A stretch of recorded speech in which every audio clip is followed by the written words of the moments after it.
Hello everyone, welcome to Business School 101.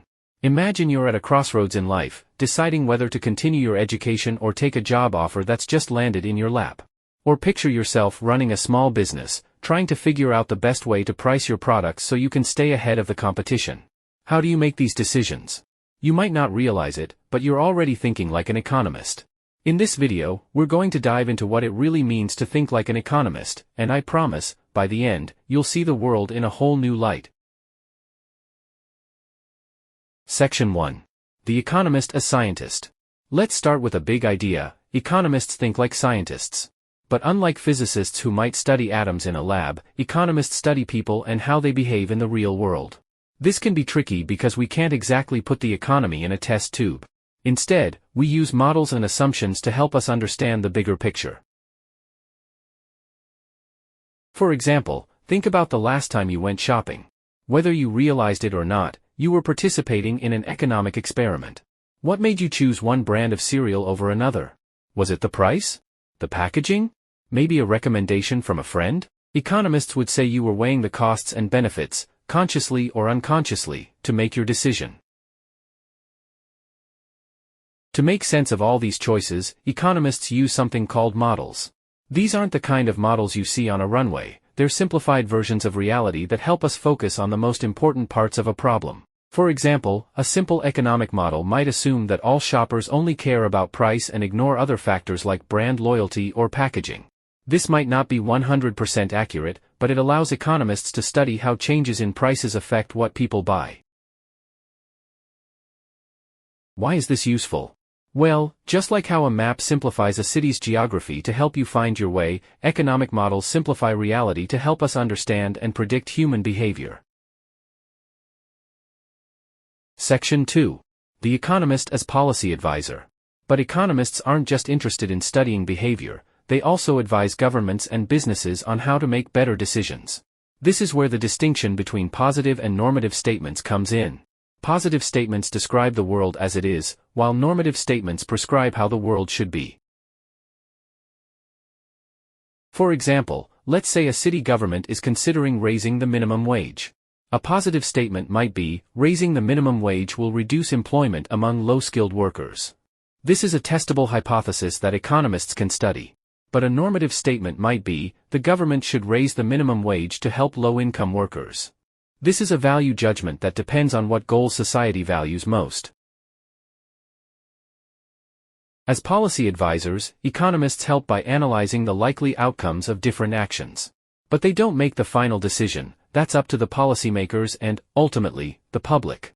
Economists can say, if you raise the minimum wage, here's what might happen, but they don't decide whether raising the wage is the right thing to do.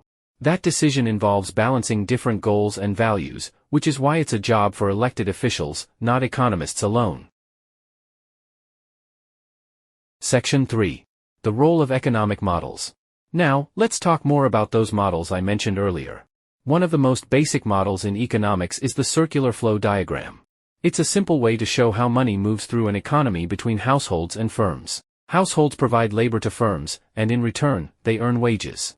They then use these wages to buy goods and services from those firms. It's a cycle that keeps the economy moving. For example, think of a small town. The local bakery pays its workers, who then spend their money at the local grocery store, which in turn pays its suppliers, and so on. This constant flow of money keeps the economy healthy. If the bakery suddenly shut down, the flow would be disrupted, affecting everyone in the town. This model helps economists see how everything is connected. Another important model is the Production Possibilities Frontier, PPF. This model shows the different combinations of goods and services an economy can produce with its resources.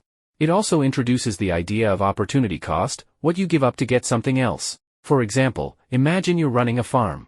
You have a limited amount of land, and you can use it to grow either corn or wheat. The more corn you grow, the less wheat you can produce, and vice versa.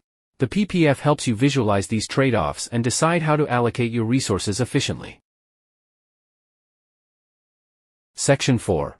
Microeconomics and Macroeconomics. Economics is a big field, so it's divided into two main areas, microeconomics and macroeconomics. Microeconomics looks at individual decision-makers, households and firms, and how they interact in specific markets. For example, it might study how a coffee shop decides its prices or how consumers choose between Starbucks and Dunkin' Donuts. Macroeconomics looks at the economy as a whole. It studies broader issues like inflation, unemployment, and economic growth.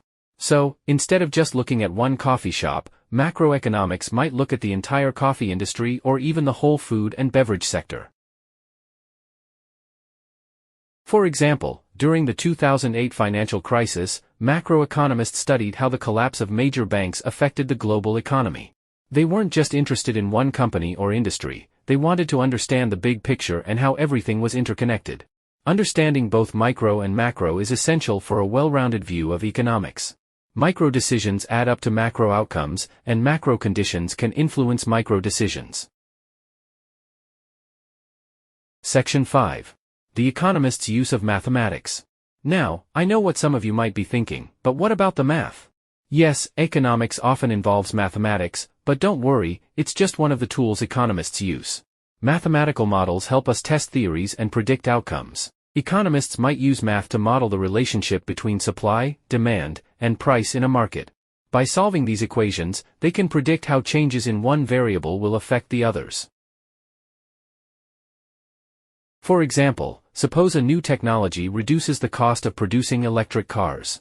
An economist might use a mathematical model to predict how this will affect the supply of electric cars, the price consumers will pay, and the overall demand for these vehicles. But remember, math is just one part of the puzzle. Qualitative analysis, historical evidence, and case studies are also crucial tools that help economists understand the world. Section 6. Summary.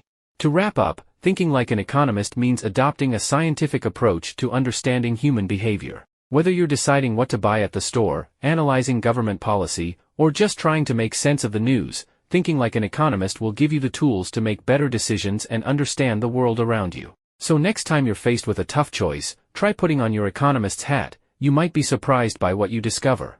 That's all for today's topic. If you have any questions or thoughts, please leave a comment below. I hope you found this video helpful, and if you did, don't forget to give it a thumbs up and subscribe to my channel for more insights on strategic management.